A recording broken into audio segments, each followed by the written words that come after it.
அத்தியாயம் தவத்தில் 1628 என்று நாம் சிந்திக்கின்றோம்.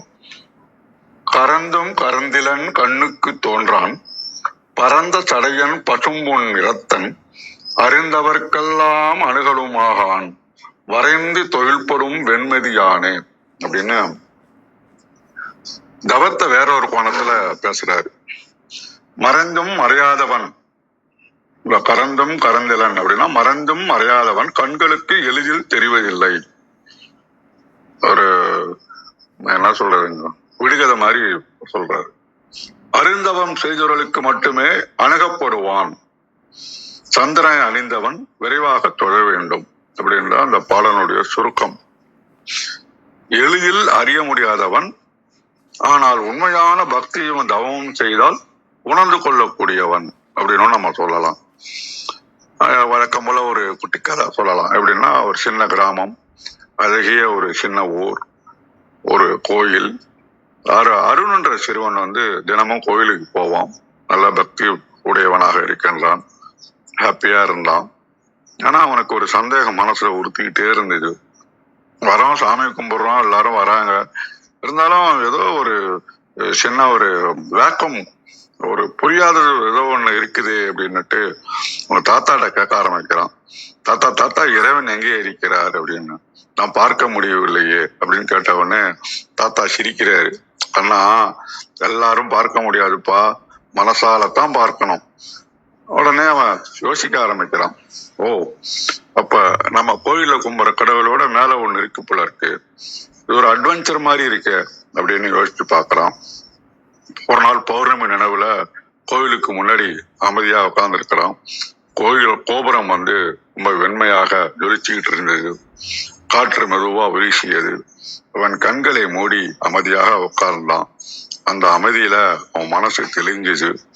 உள்ளுக்குள்ள இந்த தேவையற்ற கோபம், பயம், குழப்பம் எல்லாம் எதுவுமே இல்லாம உள்ளம் ரொம்ப இனிமையான அமைதியான ஒரு சூழலை உணர்றான். அப்பதான் அவன் புரிஞ்சுக்கிட்டான், இறைவன் கண்களுக்கு தெரிவதில்லை, மனம் தூய்மையாக இருந்தால் உள்ளத்திலே தெரிவான் அப்படின்னு. அன்று முதல் அவன் இறைவனை வெளியே தேடி அலையவில்லை. நல்ல செயல்கள், யாரையும் காயப்படுத்தாத ஒரு வாழ்வியல் முறை, அன்பாக நடத்தல், இதன் மூலமாக அவன் இறைவனை காண்பதாக உணர்கின்றான். வாழ்க்கையில நமக்கு அன்பும் அமைதியும் இருக்கும் இடம்தான் இறைவன் குடிக்கொள்ளுக்குள்ள இடம்.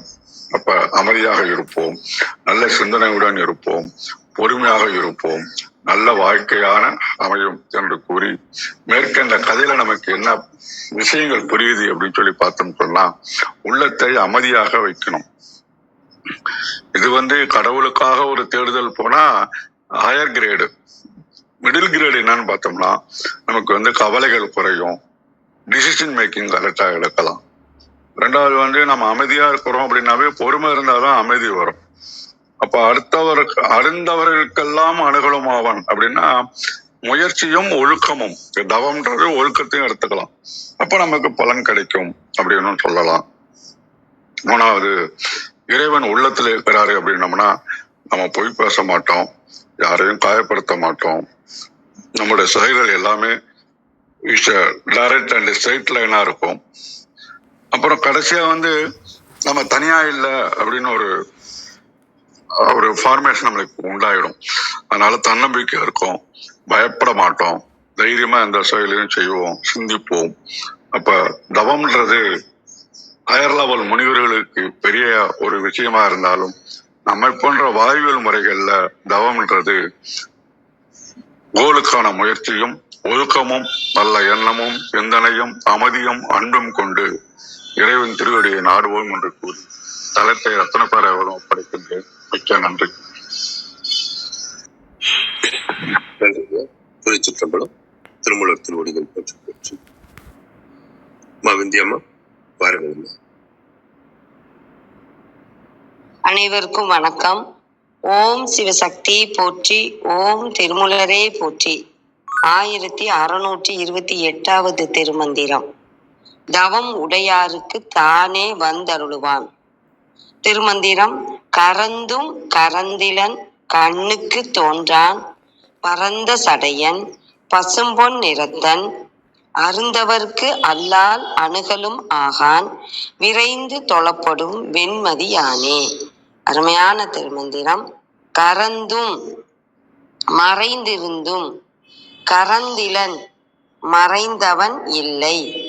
இறைவன் எல்லா உயிர்களோடும் இரண்டர கலந்து இருக்கிறான். உயிரில் உணர்வாய் உணர்வில் நினைவாய் இறைவன் இருந்தாலும் ஆன்மாக்கள் அவனை அறிவதில்லை. அவற்றால் அறியப்படாததாலேயே அவன் அவற்றோடு பொருந்தி மறைந்து இருக்கிறான் என்பது பொய்யல்ல. நிசம். எளிதாக புற கண்களுக்கு அவன் தெரிய மாட்டான். பரந்து விரிந்த சடையும் பசும்பொன் நிறம் போன்ற மேனியும் கொண்ட பரமன். அரிய தவம் முயல்பவர்களுக்கு அல்லால் மற்றவர்களுக்கு நெருங்கவும் முடியாதவன் ஆவான். வெள்ளி பிறை நிலா சூடிய சிவபரம்பொருள். மறைந்திருந்தாலும் எளிதில் கண்ணால் காண முடியாது இருந்தாலும் நெருங்க முடியாதவனாக இருந்தாலும் அன்பர்களுக்கு அரிய தவம் செய்வாருக்கு விரைந்தோடி வந்து வேண்டியன அருளுவான். பரந்த விரிந்த பசும்பொன் தூய கலப்பற்ற தங்கம் அணுக நெருங்க தொழில்படும் அருளும் வெண்மதி வெள்ளை பிறை நிலா. அழக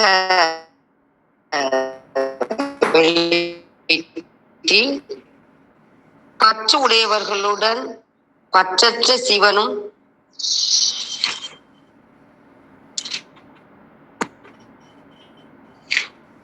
பற்று உடையவர்களுடன் பற்றற்ற சிவனும் விரவி பாலினை போல் பற்றற்ற சிவனும் பாலினை போல் மறைந்து நிற்கின்றனன். அங்ஙனம் நிற்பினும் பற்றற்ற மெய்யடியார்களுக்கு வெளிப்பட்டு தோன்றி அருளுவன். அவனே பொன் போலும் விரிந்த பின்னல் திருச்சடையினை உடையவன். அவன் பொன் போலும் மேனியன். திருவருள் துணையால் அருந்தவம் ஆற்றிய செந்தமிழ் சிவனார் முன் விளங்கி நிற்பன். செந்தமிழ் சிவனார் மெய்யடியார். அத்தகு மெய்தவத்தோரே அச்சிவனாரின் இயற்கை உண்மை அறிவு இன்ப நிலையினை உணர்வர். ஆயால் அறிவனாகிய வெண்மதியினை காலம் உண்டாகவே காதல் செய்து உய்தலும்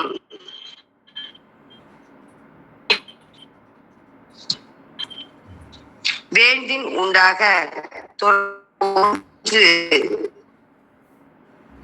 விரைந்து கொள்ளுதல் வேண்டும். அனைவருக்கும் நன்றி, வணக்கம். நன்றிங்கம்மா. நன்றி விந்தியாம்மா.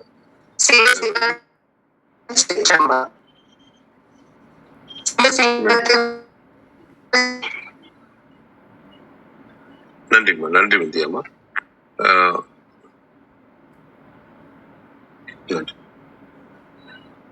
இன்று திருமூலரின் திருமந்திரத்தில் 6ஆம் தந்திரத்தில் 5வது அத்தியாயம் தவம் பாடல் 1628 பார்த்து கொண்டிருக்கின்றோம்.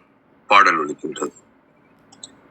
கரந்தும் கரந்திலன் கண்ணுக்கு தோன்றான் பரந்த சடையன் பசும் பொன்னிறத்தன் அருந்தவர்க்கல்லார் அணுகலுமாதான் விரைந்து தொழப்படும் பெண்மதியானே.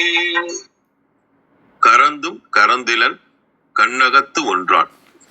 கண்ணுக்கு தோன்றான சரவண தளத்துல கண் அகத்து ஒன்றான் அப்படின்னு கொடுத்துருக்காங்க.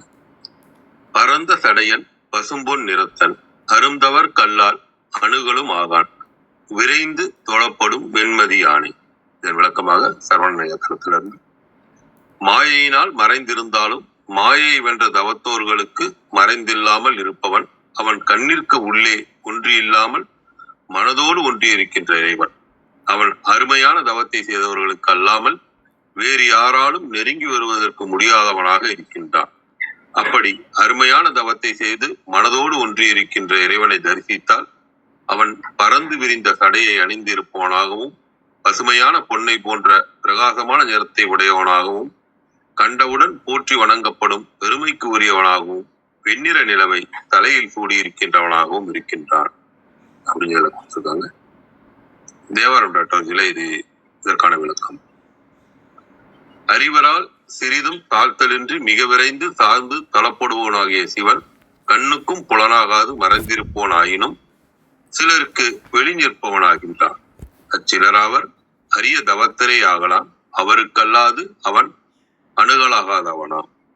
குறிப்புரையாக, ஆகவே அத்தவத்தையே ஒருதலையாக செய்க என்பது குறிப்பெச்சம். 2ஆம் அடி முதலாக தொடங்கி அதன் பின் ஈற்றடியை கூட்டி அதன் பின் முதலடியை கண்ணுக்கும் எனும் உண்மை சிறப்பு பலனை சென்று பற்றுதல் கண்ணுக்குள்ள சிறப்பாம். இதனால் தவமே இறைவனை காட்டுவதால் கூறப்பட்டது. இதன் பின் பதிப்புகளில் உள்ள பின்னெய்த வைத்தோர் என்னும் மந்திரம் மேல் சிவகுரு தரிசன அதிகாரத்தில் வந்தது அப்படின்னு கொடுத்துருக்காங்க. கௌரி அம்மா வணக்கம் அம்மா, வாருங்கள். விந்தி அம்மா பேசும்போது ரொம்ப கிழிச்சு இதாச்சு. அது எனக்கு தான் அப்படி ஆனதா என்னன்னு தெரியல, உங்களுக்கும் அப்படிதான் இருந்ததா? ஆமாங்க. முதல்ல பேசுனது கேட்டுச்சு, ரெண்டாவது அவங்க விளக்கம் சொல்லும்போது சரியாவே. நன்றி. அனைவருக்கும் அன்பு வணக்கம். ஓம் நந்தியம்பெருமான் திருவடி போற்றி, ஓம் திருமூலர் திருவடி போற்றி, ஓம் நம சிவாய. திருமந்திரம் 1628. கரந்தும் கரந்திலன் கண்ணுக்கு தோன்றான், பரந்த சடையன் பசும்பொன் நிறத்தன், அருந்தவர் கல்லால் அணுகலுமாகான், விரைந்து தொழப்படும் வெண்மதி ஆனே. Translation: He is hidden yet not hidden. He is not perceptible by the naked eye. He is of the spreading mated locks. His color is fine gold. He is beyond the reach, but for the performers of penance, he is the crescent moon one who is to be worshipped eagerly. இருக்காங்க. கரந்தும் கரந்திலன் கண்ணுக்கு தோன்றான். கரந்துனா ஒளிந்து இல்லைன்னா மறைந்து, மறைந்தும் இருக்கிறான், மறைந்து இல்லாமலும் இருக்கிறான். கண்ணுக்கு தெரியல, கண்ணுக்கு தோன்றான். ஏன் அப்ப கண்ணுக்கு நம்ம கண்ணால பார்க்க முடியாது அந்த ஊனக்கண்ணால நம்ம அந்த மாய உலகத்துல. கரந்து கரந்திலன் ஒளிந்து இருக்கிறான், ஒளிந்து இல்லாமலும் இருக்கிறான். ஏன்னா அவரை வந்து நம்மளால உணர முடியும். உணர்வால தான் நமக்கு உள்ள போய் நம்ம உணரதான் முடியும் அப்படின்றத சொல்றதா முதல் வரியில இருக்கு. எப்படி இருக்காருன்னா, நம்ம ஒரு ஒரு ஸ்வீட் எடுத்துக்கிட்டோம்னா, இப்போ கொழுக்கட்டை எடுத்துக்கிறோன்னா அதில் பூரணம் மாதிரி இருக்காரு. நம்ம அந்த வெள்ளை மாவாக இருக்கிற இடத்துல நம்ம இருக்கிறோம், மாய உலகத்தில் இருக்கிறோம். நம்ம அதை உணரணும் அப்படின்னா நம்ம உள்ளே போய் அந்த பூரணத்துக்கு போனால் தான் அந்த இனிமை நமக்கு தெரியும். அந்த மாதிரி அவர் இருக்காரு. ஆனால் வெளியில் தெரிகிறம இப்போ எப்படி வெளியில் பார்த்தா அந்த பூரணம் இருக்கிறது தெரியாது, ஆனால் உள்ளே இருக்கு இல்லையா? அந்த மாதிரி சொல்கிற மாதிரி நான் பார்க்குறேன். பரந்த சடையன் பசும்பொன் நிறத்தன். அவர் பரந்த சடையன், எங்கும் நிறைந்த. அந்த பரந்த சடையை எதை குறிக்குதுன்னா, அது எங்கும் நிறைந்து இருக்கிற வெட்ட வெளியை குறிக்குது, அந்த இறை சக்தி. பசும்பொன் நிறத்தன், பிரகாசமான ஒளி பொருந்தியவனாக இருக்கிறான். அந்த நிறத்தை கொண்டு உள்ளார். அருந்தவர்க்கு அல்லால் அனுகூலமாகான். அருந்தவம் புரிகிறவங்களுக்கு மட்டும்தான் அனுகூலமாக முடியும் அப்படின்றது. ஏன் அருந்தவம் பண்ணாதான்? அப்போ நம்மலாம் பக்தி மார்க்கத்தில் இருப்போம், கிரியையில் இருப்பாங்க, சில பேர் ஞான மார்க்கத்தில் இருக்காங்க. இப்போ எல்லாருக்குமே அனுகூலமாகணும் இல்லையா? அவரை அணுக முடியணும் இல்லையா? அப்படின்னு பார்த்தா அந்த தவம்ங்கிறது என்ன அப்படின்னா, அந்த இறை உணர்வில் இருக்கிறது தான். அது நம்ம எந்த பக்தியில் இருந்தாலும் சரி, கிரியையில் இருந்தாலும் சரி, யோகம் இருந்தாலும் சரி, எல்லா இடத்துலையுமே நம்ம பக்தி உணர்வை நமக்குள்ளே கொண்டு வர முடியும். ஏன்னா இறைவன் உணர்வாக இருக்கிறாரு. நம்ம உணர்ந்து உள்ளே போக தான் நமக்கு அதை பிடிக்க முடியும், இறைவனை பிடிக்க முடியும் அப்படின்னு நம்ம பார்த்துருக்குறோம். அப்போ உணர்ந்து இந்த விபாசனா மெடிடேஷன் கூட அந்த மாதிரி தான் சொல்லுவாங்க. அந்த மெடிடேஷனில் மூச்சு தான் முதல்ல வரும். அதுக்கப்புறம் மேலேருந்து கீழே வரைக்கும் என்னென்னா, ஒவ்வொரு பார்ட்டாக நம்ம உணர்ந்து சில பேர் அதை கண்ணால் பார்க்குறதுன்னு நினைப்பாங்க, கண்ணால் பார்க்கறது இல்லை. அது நிறைய மெடிடேஷனில் அந்த இது இருக்கும். ஒவ்வொரு பகுதியாக கால் கீழே இருந்து போகும்போது கால் ஒவ்வொரு நகம், ஒவ்வொரு பாதம், அப்புறம் கால், இப்படி ஒவ்வொரு படிப்படியாக மேலே போகிறது, அப்புறம் மேலே இருந்து கீழே வருது. அந்த இடத்துல ஒவ்வொரு பகுதியிலையும் நம்ம உணர்ந்து உணர்ந்து பார்க்கறது, அந்த உணர்வுக்கு நம்ம ஆழமாக செல்றது தான் அந்த பயிற்சியில் இருக்கும். அதுமாரி நம்ம உணர்ந்து நம்ம எதையுமே செய்யும்போது, அது பக்தி மார்க்கமாக இருந்தாலும் சரி, நம்ம வெளியில பார்க்குற இறைவனை அதை உணர்ந்து நமக்குள்ள அந்த இறைவனை கொண்டு வந்து அந்த இறை உணர்விலே நம்ம பக்தியாக அந்த இறைவனையே பற்றி கொண்டு இருக்கும்போதும் அதுவும் தவமாக தான் ஆகும். அதே மாதிரி கிரியையில நீங்க இப்ப நம்ம இந்த பாடல்ல படிச்சுட்டு இருக்கிறோம், இதுவும் கிரியை தான். மந்திரம் சொல்றது கிரியை தான். நம்ம பாட்டு, சாமி பாட்டு கேட்கறது, பாடுறது எல்லாமே கிரியை தான். அதையும் நம்ம உணர்ந்து செய்யும்போது, உணர்ந்து உள்ளுக்குள்ள ஆழமாக கொண்டு உள்ள அந்த உணர்வோட நம்ம பண்ணும்போது உங்களுக்கு அது இன்னும் ஆழமாக நம்ம உணர்வுக்கு போகும். அப்ப அந்த இறை உணர்வுல போய் நம்மளால பிடிச்சிக்க முடியும். அதுலயும் அந்த தவத்தை கொண்டு வர முடியும். இப்ப இந்த பாடல்லே பார்த்தீங்கன்னாலும், இப்ப இந்த பாடலை உணர்ந்து படிக்கணும் அப்படின்னா, கறந்து கறந்திலன் கண்ணுக்கு தோன்றான். அவன் நமக்குள்ளதான் இருக்கிறான், நமக்குள்ளதான் ஒளியா இருக்கான். ஆனா நம்ம வெளியே பார்க்க முடியாதுன்றத அப்ப கண்ணை மூடி நமக்குள்ளதான் இருக்கிறானான் அப்படின்னு நீ உணர்ந்து பார்க்கறது. உணர்ந்து கண்ணை மூடிட்டே நீங்க அதாவது நமக்கு இப்ப நான் சொல்றதே நீங்க அப்படியே இதுவும் ஒரு கைடட் மெடிடேஷனா நம்ம பண்ணும்போது அது உணர்வுக்கு கொண்டு போயிடுவோம். அப்ப கண்ணுல வெளியில இல்லை, அவர் உள்ளதான் உணர்வாக இருக்கிறாரா அப்படின்ட்டு கண்ணை மூடி நீங்க அதுக்குள்ள இருந்து பார்க்கணும். பரந்த சடையன் பசும்பொன் நிறத்தன். அப்ப பறந்து விரிந்த இறைசக்தியாக இருக்கிறார். ஸ்விட்ச் மட்டும்தான் நமக்குள்ள இருக்கிற, இறைவன் முழுக்க நமக்குள்ள இல்லை. அந்த இறைவனோட ஸ்விட்ச் மட்டும் இங்க இருக்கு. நம்ம அதை போய் பிடிச்சிக்கிட்டோம்னா இந்த உலகமே பிரகாசமாக இருக்கிறது, அந்த உலகமே இறைசக்தியாக நிறைந்திருக்கிறது. என்னோட உடம்புல இருந்து நான் பார்க்க முடியுது, இந்த உலகத்தையே பார்க்க முடியுதுன்னு அப்படியே உணர்ந்து பார்க்கறது. அருந்தவர் கல்லால் அனுகூலமாகும். அருந்தவம் பண்றவங்களுக்கு, அருந்தவம்னா என்ன, அந்த மனமற்ற நிலையில இருந்து இறை உணர்வுல இருக்கிறது. மனம் படி, இந்த உலகப்பற்று படி, இந்த அறியாமையில இல்லாம, அந்த ஆசைகளின் படி மனம் இல்லாம, தவத்துல இருக்கிற மனசுல நம்ம வச்சு இருந்தோம்னா அதுதான் இறை சக்தி, அதுதான் இறை உணர்வு. அப்ப நான் அந்த இறை சக்தியில இருக்கிறேன், நான் மனதை அமைதிப்படுத்தி நான் உள்ள இருக்கிறேன்றத நான் உணர்ந்து பார்க்கறது. மனமற்ற நிலையில நான் உணர்ந்து இருக்கிறேன் அப்படின்ட்டு. விரைந்து தொழப்படும் வெண்மதி யானை. நான் அந்த விரைந்து தொழப்படும் அப்படிங்கிறத தீவிரமா பார்க்குறேன், உறுதியான தீவிரத்தோடு.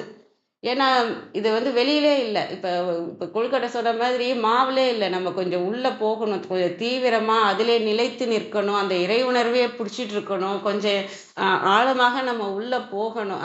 இந்த விஷயத்துல நம்ம அறிவு, மனம், புத்தி, சித்தம், அகங்காரம் எல்லாத்தையுமே இறை பக்கம் திருப்பணும். அப்ப அந்த மாதிரி நம்ம விரைந்து தொழப்பட வேண்டியது வெண்மதி யானை, அந்த ஞான வடிவானவன். அந்த ஞான நம்ம இதுல பார்த்த மாதிரியும் அந்த கான்சியஸ்னஸ்ன்னு பார்க்கலாம். வெண்மதி யானை அதுக்கு அடுத்த நிலை, 3 நிலை இருக்கு இல்லையா.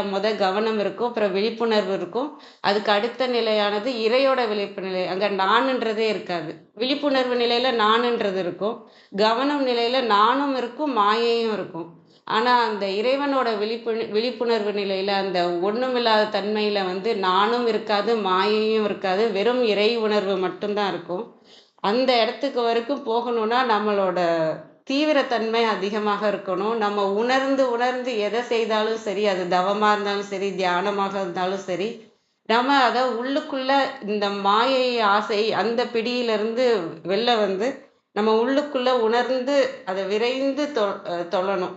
அந்த மாதிரியும் பார்க்கலாம். இல்லை விரைந்து அப்படின்னு நார்மலாக நம்ம சீக்கிரமாக அந்த மாதிரியும் பார்த்தோம்னாலும் நமக்கு இருக்கிறது ஒவ்வொரு வருஷமும். இப்போ நமக்கு பிறந்த நாள் வருதுனாலே ஒவ்வொரு வருஷம் நம்மளுக்கு குறைஞ்சிக்கிட்டே வருதுன்னு அர்த்தம். நமக்கு கொடுத்த காலகட்டம் எவ்வளவோ அதுலேருந்து ஒவ்வொரு வருஷம் குறைஞ்சிக்கிட்டே வருதுன்றது தான் நமக்கு வர பிறந்த நாளே.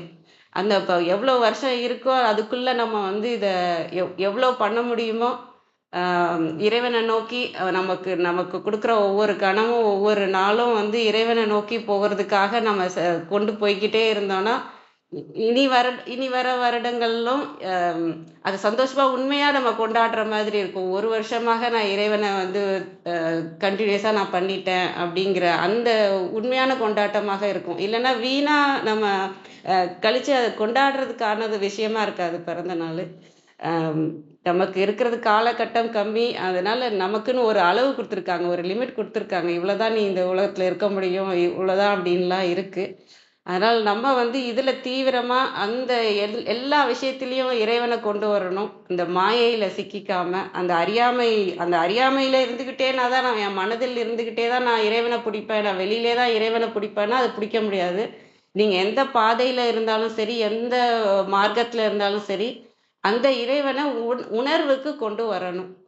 அது மந்திரம் சொல்றதா இருந்தாலும் சரி, அதையும் உணர்வுக்கு உள்ள வெளியில சொல்லிட்டு இருக்க மந்திரத்தை மனதுக்குள்ள சொல்றது, அந்த மனதுக்குள்ள அது மூச்சாக இருக்கிறது, அப்படியே அந்த சக்தி உணர்வா அந்த மந்திரம் நமக்குள்ள மேலோங்கிறது, இப்படி நமக்குள்ள அதை கொண்டு வரும்போது தான் நம்மளால அந்த பெரிய மாயையான அந்த மனதை வந்து நம்ம கண்ட்ரோலே பண்ண முடியும். உள்ளனா உள்ள ஓடிக்கிட்டே ஐயா கூட சொன்னாங்களே, அந்த கோவம் அது இதுன்னெலாம் நமக்குள்ள அந்த உணர்ச்சிகள் தான் தடையா இருக்கு. அந்த மன அமைதி இல்லாதனால தான் நம்மளால இன்னும் தாண்டி உள்ள போக முடியல.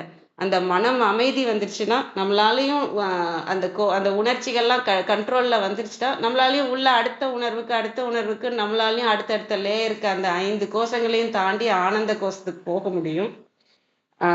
அந்த இதுதான் நான் இந்த இதுல இருந்து பார்க்குறேன். விரைந்து தொழப்படும். சொல்றது வந்து இறைவன் உள்ள இருக்கா, நீங்க வந்து அதை தொடர்ந்து அருந்தவம் பண்ணாதான் நம்மளால இறைவனை பார்க்க முடியும். அந்த அருந்தவம் மனமற்ற அறியாமை இல்லாத நிலை அப்படிங்கிறது மட்டும்தான் தவிர எந்த பாதைனாலும் சரி, அது அது முக்கியம் இல்லை. நீங்க எந்த வழியில எந்த மாதிரியான உருவ வழிபாடோ மந்திரமோ யந்திரமோ எதுனாலும் அதை உங்களுக்குள்ள அபிஷேகமா இருந்தாலும் சரி, அர்ச்சனையாக இருந்தாலும் சரி, அது உங்களுக்குள்ள இருக்கிற இறைவனுக்கு நீங்க கொண்டு போகும்போது அது இறை உணர்வாக மாறும். அதுதான் நம்ம அடையிறதுக்கான வழியா இதுல சொல்றதா நான் பார்க்கிறேன். அனைவருக்கும் நன்றி. கிருத்திகாமா வந்திருக்காங்களா? எனக்கு தெரியல. வேற யாரும் இருக்காங்களா? இல்ல, வேற யாரும் இல்லைங்கம்மா. இல்ல, திருப்பூர் பாலையா இருந்தாரு, சுவாமி அம்மா, சிவலிங்கம் ஐயா. யாரும் அவங்களோட கருத்து சொல்லலாம்.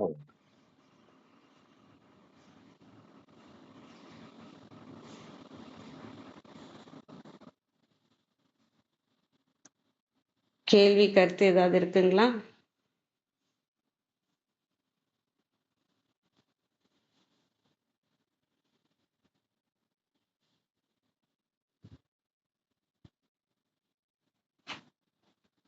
அப்புறம் இதுல வந்து இந்த அருந்தவர் கல்லால் அணுகலமாக சொல்லுங்களேன், அந்த அருந்தவம்ன்ற இடம் தான் இறைவனை நமக்கு வந்து உபதேச பகுதியில வந்து நம்ம பார்த்துருக்குறோம்.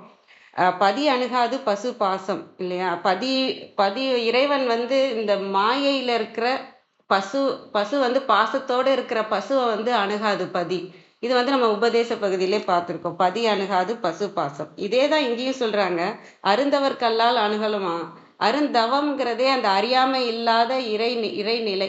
அது எப்போ அனுகூலமாகும் அப்படின்னா, நீங்க இந்த அறியாமையிலிருந்து வெளில வந்தாதான். இந்த மனதிலிருந்து அப்ப அந்த மனதிலிருந்து வெளில வரணும்னா என்ன பண்ணணும்? மனம் அமைதியாகணும். அந்த மனம் அமைதியான நிலையில இருந்து நீங்க இறைவனை பற்றி கொண்டு அப்படி போனாதான் நம்ம வந்து இறைவனை பிடிக்க முடியும். அந்த இதையும் நான் இங்க பதி அணுகா பசு பாசத்தையும் இதுல பார்க்கிறேன் நான். அந்த மன அமைதிக்கான நிலை எப்படின்னா, ஆரம்பத்துல இருக்கிறவங்களும் சரி, அது சினிமா பாடலாக இருந்தாலும் சரி, இறைவனுக்கான பாடலாக இருந்தாலும் சரி, உங்களுக்கு மன அமைதி எது கொடுக்குதோ அதுல இருந்து ஆரம்பிச்சு அந்த ஒரு பாடல், இறைவன் பாடல் கேட்கும்போது ஒரு மனம் அமைதி வருது இல்லையா? அந்த பாடல்ல வந்து தாண்டி வந்து அந்த மன அமைதியோட உணர்வை பிடிச்சிக்கணும் நம்ம. அந்த பாடல்லே திரும்ப திரும்ப அந்த இடத்துக்கே போயிடாம அந்த அமைதி உணர்வை பிடிச்சி அந்த உணர்விலேயே நீங்க ஆழமாக போகும்போது அது எங்கேருந்து ஒன்னாலும் நம்ம ஆரம்பிக்கலாம். ஞானத்துல இருந்தும் ஆரம்பிக்கலாம், யோகத்துல இருந்தும் ஆரம்பிக்கலாம். இதுக்காக நிறைய வழிமுறைகள் கொடுத்துருக்காங்க அந்த மன அமைதி வர்றதுக்கு. அது வந்தாதான், அந்த அறியாமையிலேருந்து நம்ம வெளில வந்தாதான் நம்மளால இறைவனை பற்றி கொள்ள முடியும் அப்படிங்கிறதும் நான் இதுல புரிஞ்சுக்கிறேன். வேற யாரும் ஒன்றும் சொல்லலைன்னா நிறைய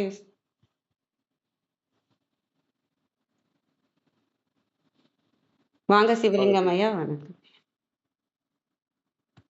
ஆமா, நன்றிங்கம்மா. இந்த பாடல் இந்த தவம்ங்கிறது ஆரம்பிச்சதுல இருந்து சில வேர்ட்ஸ் மட்டும் எனக்கு இன்னும் கொஞ்சம் அந்த கியூரியாசிட்டின்னு சொல்லுவாங்க இல்லையா, அந்த ஆர்வத்தை தூண்டிக்கிட்டே இருக்கு.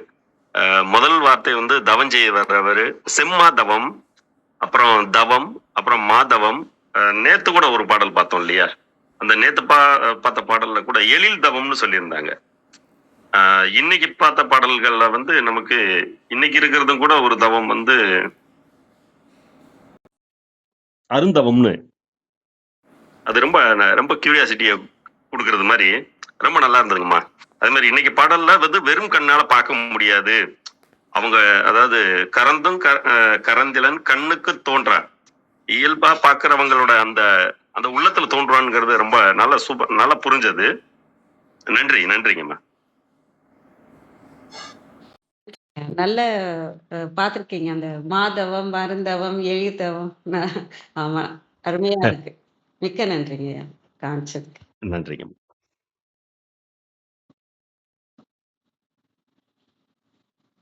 வேற ஏதாவது கருத்து இருக்குங்களா? சொல்லணுங்களா? நிறைவு செஞ்சுக்கலாங்களா?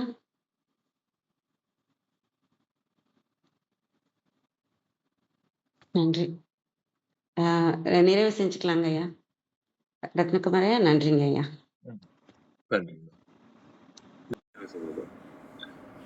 திருமந்திரம் கேட்க, ஓத, பயில, அறிவில், உணர்வில் தூய்மையும், ஆன்ம உணர்வும், துணிவும், சஞ்சலம் சங்கடமற்ற வாழ்க்கையும், சிவன் மீது உண்மையான உணர்வு வருதலும் கிட்டும்.